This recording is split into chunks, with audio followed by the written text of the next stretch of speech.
Hai semua, hari ini saya nak share macam mana saya menggunakan Google Calendar untuk masukkan link Zoom meeting.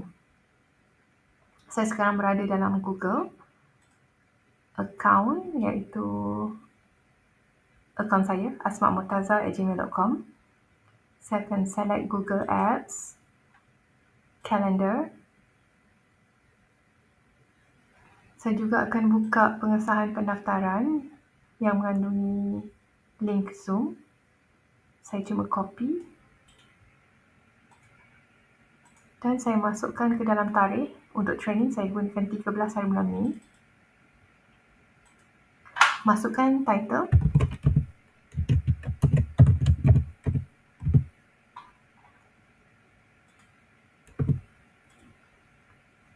Unclick all day, masukkan waktu. Untuk yang ni dia pada pukul 8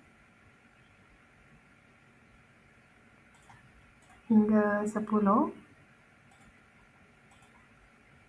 Masukkan description, saya akan just paste tadi dan saya save.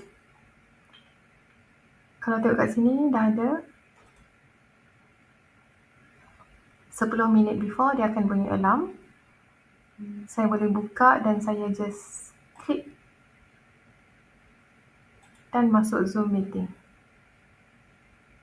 Untuk contoh ni, kerana meeting ni adalah dah berlalu, jadi dia akan keluar invalid. Sekiranya dia meeting yang sebenar, dia akan masuk seperti biasa. Google Calendar ni juga akan link dengan phone sekiranya phone menggunakan Google account yang sama. Saya harap information hari ini berguna. Terima kasih.